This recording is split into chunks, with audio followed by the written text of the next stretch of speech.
Pagi menjelang tanpa matahari di kota hujan. Awan mendung menandakan cuaca buruk akan datang. Namun, di sebuah desa para petani teh terdapat semangat yang begitu besar.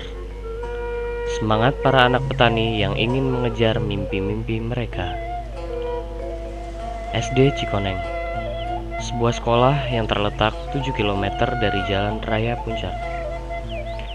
Hamparan bukit-bukit teh, jalan berbatu, dan tajamnya hawa dingin yang menusuk tulang adalah harga mati yang harus dibayar oleh mereka yang ingin mendapatkan pendidikan yang layak dengan cuma-cuma.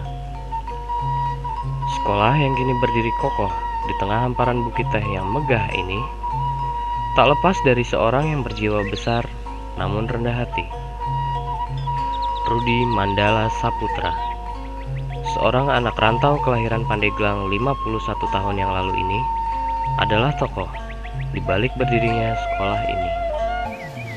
Tahun 83 itu saya masuk ke daerah perkebunan ini, kemudian mentok sampai di daerah Kampung Rawa Gede.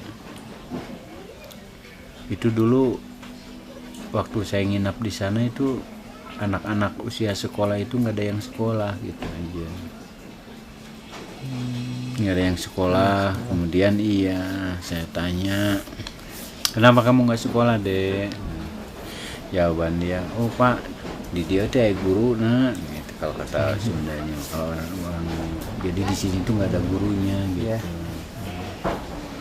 Memang di sini nggak ada sekolahan, nggak ada di sini nggak ada sekolah gitu. Kemudian udah itu saya tanyakan lagi, kamu mau nggak sekolah? Dia jawab, oh Pak, saya mau sekolah, kata dia. Ya kalau mau sekolah ya mudah-mudahan aja nanti ada gurunya. Kita akan membantu untuk mengusahakan guru. Iya. Terus itu saya kumpulkan anak-anak. Gimana, saya bilang, kalau kita mulai sekolah anak-anak, Pak, gurunya sih biar aja saya bilang. Anak-anak itu saya ajak sekolah. Ya sebelum saya dirikan kalau belajar dengan anak-anak, saya rembuk dulu dengan orang tua dengan orang tua di sana. Jadi saya ajukan dulu ya jawaban orang tua, Pak, bagaimana nanti cara ngegaji gurunya? Ya kata saya bilang, gak usah Bapak mikirkan gaji guru lah, yang penting mendukung tidak dengan adanya program proses belajar mengajar ini. Gitu. Dengan sekolah itu kan beli kapur itu harus sendiri, jadi nggak ada yang ngasih. Itu Bapak itu kan harus mencari uang keluar untuk beli kapur, kadang-kadang buku untuk anak sekolah itu.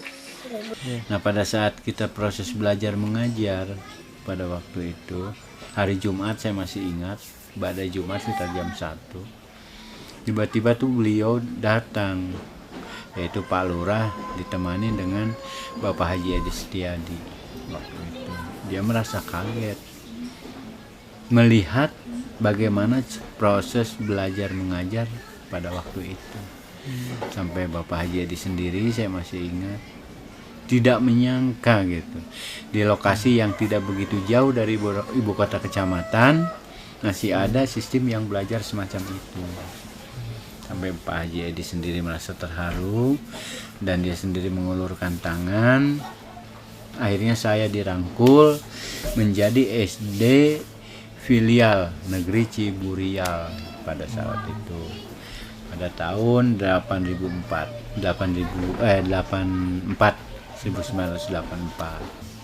Akhirnya kita resmi, buku sumber dan buku pelajaran semua diberi oleh SD itu. Walau memiliki fisik yang tidak sempurna akibat penyakit polio yang menyerang kaki kanannya, bapak dari 3 orang anak ini tidak pernah mengeluh untuk menjalani hidupnya dan selalu berjuang untuk memajukan pendidikan di desanya. Pada waktu tahun 2006 saya mendapatkan surat tugas untuk mengajar di Cikoneng, bingung karena memang buta sama sekali. Akhirnya dengan bertanya-tanya dan saya sampai di Jalan Raya Puncak dekat pos yang mau masuk ke daerah sini, saya bersama seorang teman, Bu Ani, tidak menyangka bahwa di daerah seperti begini ada sekolah. Dan kesan pertama itu saya sempat merasa down ya, karena memang jarak dari depan ke sekolah ke lokasi itu kurang lebih 7 km. Sementara kami harus menempuh jarak tersebut pada saat itu dengan berjalan kaki. Kemudian pada tahun 97 ini singkatnya, 96 lah, 96 akhir, ketika saya parkir waktu itu di depan, tiba-tiba ada satu buah mobil Kijang berhenti. Dia pulang dari Bandung. Nah, pas itu dia tanya gitu, Pak, Bapak ini kan selain parkir gitu, sambil makan jagung, apa sih kerja Bapak? Oh, saya ini ngajar Pak, tapi saya ngajar di kelas jauh. Di mana tempatnya Pak? Di Rawagede. Masuknya dari mana? Dari sini Pak. Termasuk mana? Ini Kabupaten Bogor. Oh, saya nggak tanya Bapak dari mana, enggak. Nah, dia pulang, ya saya juga udah nggak ingat apa-apa lagi. Saya sih biasa proses belajar gitu sih sehari-harinya. Pas hari Jumat setelah 1 bulan pertemuan itu, tiba-tiba saya datang tamu pas hari Jumat jam 9. Istilahnya kalau di Kecamatan Cisarua hari Krida. Iya, tapi pas begitu turun, saya bilang kok ada ibu dengan bapak kepala sekolah dan ada orang dinas gitu. Yang saya kenal itu kan udah sering ketemu. Kepala sekolah yang di bawah. Iya, Bu Karnea gitu. Terus dikenalkan, Ferdi ini kenalkan katanya bapak kita. Oh, ya syukur.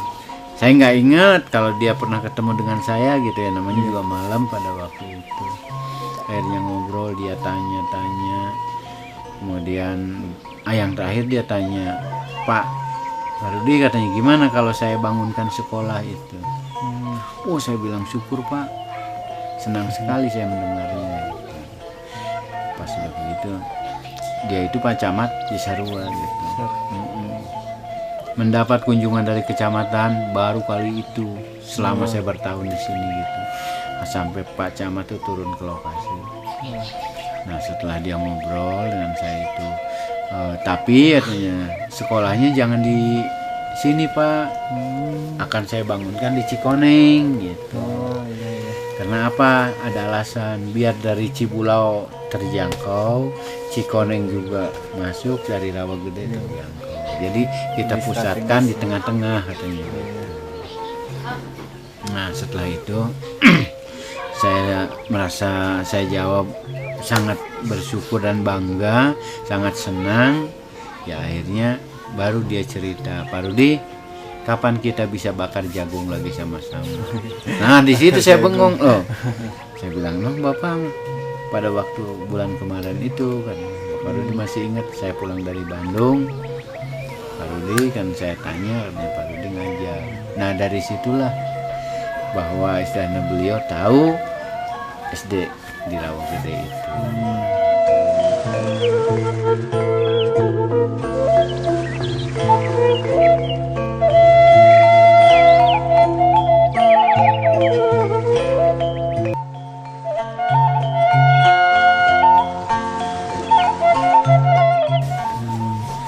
Nah, kemudian kita juga punya istri.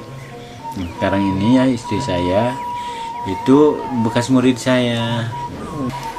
Pak Rudi itu sebagai guru ya di Rawagede itu. Udah gitu saya kelas 5 itu dinikahin sama Bapak Rudi itu.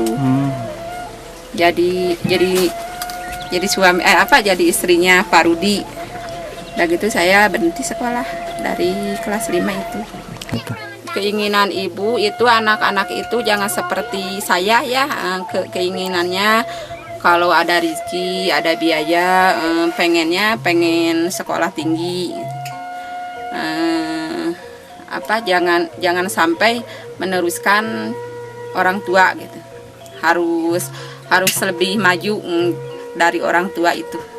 Kalau untuk saya, khususnya pribadi saya udah berniat di dalam hati saya sendiri juga. Selama saya masih mampu melangkah dan menulis di papan tulis dan masih dibutuhkan, tentu saya masih akan terus melakukan kegiatan belajar mengajar di sekolah ini. Terkecuali sudah tidak dibutuhkan, baru kita akan mengundurkan diri. Dengan adanya SD Cikoneng gitu. Nah, setelah ada SD Cikoneng ini, kalau melihat lagi ke belakang, siapa sih yang merintisnya gitu. Jadi orang mengenal saya, ya kita udah memberikan suatu kebanggaan. Mereka bisa tersenyum, saya bahagia itu aja. Lekat sudah julukan pahlawan tanpa tanda jasa di diri Pak Rudi. Pengabdian dan keikhlasannya terhadap dunia pendidikan tak akan pernah pudar sampai akhir hayatnya.